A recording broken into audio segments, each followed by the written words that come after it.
کس میں سیکھے خواتین دین کے، کیا خوب ہے یہ سلسلہ دین اور خواتین اعوذ باللہ من الشیطان الرجیم، بسم اللہ الرحمن الرحیم۔ الحمدللہ الذی ہدانا لہذا وما کننا لنہتدی لولا ان ہدانا اللہ۔ اللہم صلی علی سیدنا و مولانا محمد عدد ما فی علم اللہ صلاۃ دائمۃ بدوام ملک اللہ۔ السلام علیکم ورحمۃ اللہ وبرکاتہ۔ جناب، خواتین کی دینی تربیت اور اصلاح کے تعلق سے ARYQ TV کی یہ عمدہ کاوش ہے جس کا سرنامہ ہے دین اور خواتین، اور بنیادی مقصد یہی ہے کہ صنف نازک کو، ہماری بہنوں کو، ماؤں کو، بیٹیوں کو، بچیوں کو، بہنوں کو، یعنی جو خاتون خانہ ہیں، جو گھروں کی بنیاد ہیں، جو basic unit of the family ہیں، انہیں دین اسلام کی تجلیات سے منور کیا جائے، کیونکہ جب گھر کی بنیاد دین کو سیکھے گی، سمجھے گی، اس پہ پریکٹس کرے گی، تو پھر وہ اپنے متعلقین سے بھی دین کی پریکٹس کروائے گی۔ اور یہی ہمارا مقصد ہے کہ دین سیکھا جائے تاکہ اس پہ عمل کیا جائے، پریکٹس کی جائے۔ جناب، گزشتہ کئی ایپیسوڈ سے ہم بات کر رہے ہیں میت کے احکام کے تعلق سے۔ الحمدللہ ہمارا دین اتنا مکمل، پیارا، احسن اور جامع ہے کہ پیدائش سے لے کر وفات تک زندگی کے تمام شعبوں پہ مکمل اور جامع رہنمائی فراہم کرتا ہے۔ حضرت انسان اس دنیا میں آتا ہے تو آتے ہوئے اذان ہوئی، جاتے ہوئے نماز، اتنے قلیل وقت میں آئے چلے گئے، تو اذان سے آتا ہے، سبحان اللہ، اللہ تبارک و تعالیٰ کا نام سنتا ہے، اللہ اکبر کی صدائیں اس کے کانوں تک پہنچتی ہیں، پہنچائی جاتی ہیں، اور شریعت اس کا تقاضا بھی کرتی ہے۔ اور پھر جب وہ اس دنیا سے رخصت ہوتا ہے تب اس کی نماز جنازہ پڑھی جاتی ہے۔ اب یہ جو جنازے کی نماز ہے یہ فرض کفایہ ہے۔ گزشتہ پروگرام میں اس کی ڈیٹیل ہم نے جانی ہے اور ڈیٹیل ڈسکشن اس حوالے سے ہوا ہے۔ پھر ہم نے جانا جناب کہ یہ جو جنازے کی نماز ہے یہ فرض کفایہ ہے، اور بہرحال اس میں جانے کا اجر ہے۔ اب بہنوں کے لیے کیا حکم ہے؟ بہنوں کے لیے یہ حکم ہے کہ وہ اپنے پیاروں کو، یعنی گھر کے مردوں کو ترغیب دلائیں کہ جناب یہ اگر تھوڑی مشقت بھی ہو رہی ہے تو مشقت چلی جائے گی، لیکن اجر جو ہے، جو ثواب ہے اس کا، وہ باقی رہے گا۔ تو آپ نے ترغیب دلانی ہے، موٹیویشن آپ کی جانب سے انہیں ملنی چاہیے، تاکہ آخرت کی جو فکر ہے، تیاری ہے، وہ بھی پیش نگاہ، پیش نظر رہے، اور دنیا کی بے ثباتی کا بھی اندازہ رہے کہ یہ دنیا فانی ہے اور ہم سب نے اس دنیا سے جانا ہے۔ تو یہ تو ہم نے بات کی نماز جنازہ کے تعلق سے۔ پھر ایک مسلمان کا دوسرے مسلمان پہ حدیث کی روح سے حق ہے کہ وہ جو ہے وہ اس کے جنازے کے ساتھ ساتھ چلے یا وہ اس کی نماز جنازہ میں شرکت کرے۔ ہم نے بات کی کہ جو خودکشی کر لیتا ہے اس کی نماز جنازہ پڑھی جائے گی۔ اس کی ڈیٹیلز بھی آپ جان سکتے ہیں، جو گزشتہ پروگرام ہم نے کیا اس کو دیکھ کے، جو کہ یوٹیوب پہ موجود ہے ماشاء اللہ۔ جناب، آج ہم تعزیت کے حوالے سے بھی ہم نے گزشتہ پروگرام میں بات کی، آج ہم میت کے احکام ہی کے حوالے سے پروگرام کر رہے ہیں، لیکن آج ہم بات کر رہے ہیں کفن کے تعلق سے۔ کفن کی کیا تفصیلات ہیں، اس حوالے سے کوئی سوال اگر آپ کے اذان کے نقشوں پہ ابھرے تو آپ ہمیں کالز کے ذریعے اپنا سوال ہم تک پہنچا سکتے ہیں اس پلیٹ فارم تک، اور ہماری عالمات اور مفتی صاحب اس کا جواب انشاءاللہ عز و جل دیں گے۔ آج جو عالمات میری آپ کی ہم سب کی رہنمائی کے لیے آن دی سیٹ موجود ہیں، ماشاءاللہ خوش بیان ہیں، خوش گفتار ہیں، خدمت دین کے جذبے سے سرشار ہیں، عالمہ صوبیہ شاکر اور عالمہ صدف پروین سلام عرض کرتے ہیں۔ السلام علیکم۔ وعلیکم السلام ورحمۃ اللہ۔ آپ دونوں خیریت سے ہیں؟ الحمدللہ رب ماشاء اللہ، اللہ آپ دونوں کو سلامت رکھے، اور آپ دونوں کے لیے ہم دعا گو بھی ہیں۔ آج ہم بات کر رہے ہیں کفن کے تعلق سے۔ عالمہ صوبیہ شاکر، کفن کی کیا تفصیلات ہیں؟ اعوذ باللہ من الشیطان الرجیم، بسم اللہ الرحمن الرحیم۔ اگر درجات کے اعتبار سے دیکھا جائے تو کفن کے 3 درجے بنتے ہیں۔ ایک درجہ ضرورت کہلاتا ہے، دوسرا درجہ کفایت کہلاتا ہے، اور تیسرا سنت ہے۔ نارملی اور یعنی عمومی طور پر جو کفن دیا جاتا ہے وہ سنت ہی ہوتا ہے، لہٰذا میں اس کی تفصیل سے آغاز کروں گی کہ جو کفن سنت ہے اس میں مرد کے لیے 3 کپڑے سنت ہیں اور عورت کے لیے 5۔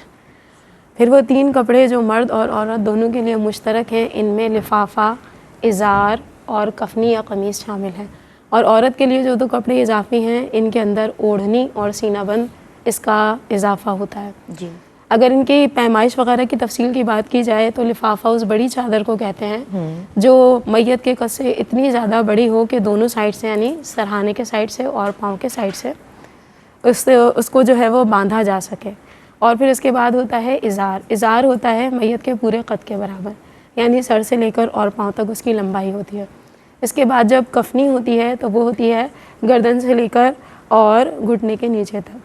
اس میں مرد کی کفنی کو جو چیرنے کا طریقہ علماء نے بیان فرمایا وہ یہ ہے کہ اس کو یوں لمبائی میں اس طرح مونڈوں کی طرف چیرا جائے گا، اور عورت کی کفنی کو سامنے سے چیرا جائے گا۔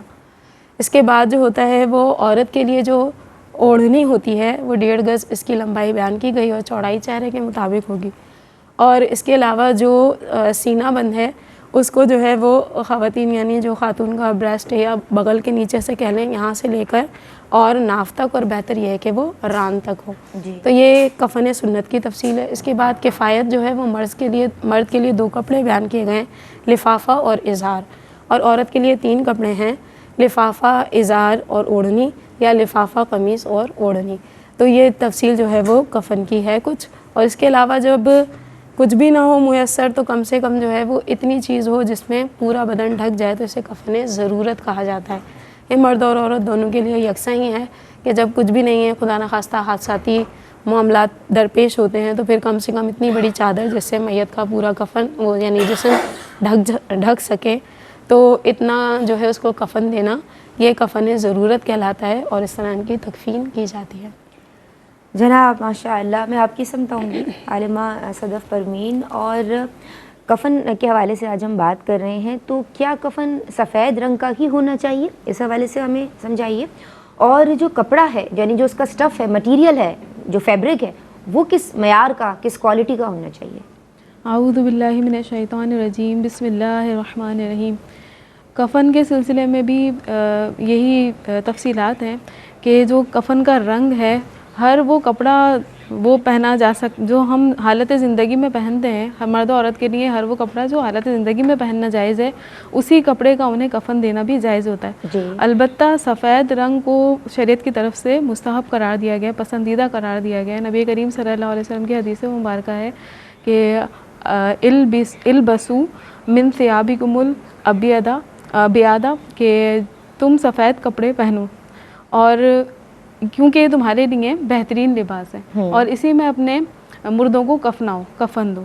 تو یہ پسندیدہ ہے شریعت کی طرف سے کہ سفید لباس اگر موجود ہے، سفید کپڑا موجود ہے، تو اسی میں مردے کو کفن دیا جائے۔ لیکن ان کیس اگر سفید کپڑا دستیاب نہیں ہے، موجود نہیں ہے، تو پھر کسی بھی کپڑے میں کفن دیا جا سکتا ہے، لیکن مرد کے لیے یہ دیکھا جائے گا کہ وہ ریشم کا بنا ہوا لباس نہ ہو، یعنی ریشم کا کپڑا نہ ہو، اسی طرح خالص زعفران سے وہ رنگا ہوا لباس کپڑا نہ ہو، کیونکہ یہ مرد کے لیے حالت زندگی میں پہننا بھی منع ہوتا ہے، لیکن اگر دے دیا تو یہ مکروہ کہلائے گا۔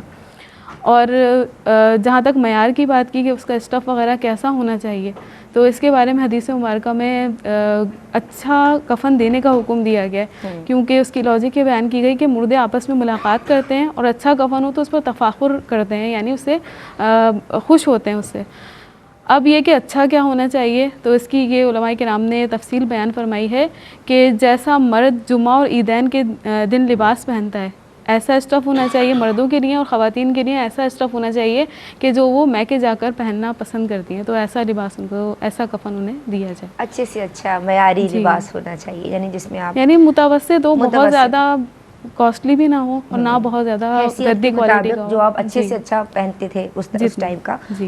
جناب ہماری خوش بختی ہے اور سعادت مندی ہے کہ آپ اپنا قیمتی وقت ہمیں دیتے ہیں، ہمارے مینٹور ہیں، ہمارے بڑے ہیں، ہمارے شیخ ہیں، اور ماشاء اللہ فیض بخش ہیں، فیض گستر ہیں، فیض رساں ہیں، شیخ الحدیث مفتی محمد احسن نوید خان نیازی دامت فیودہم، آج بھی ہماری رہنمائی کے لیے آن بھی پر موجود ہیں۔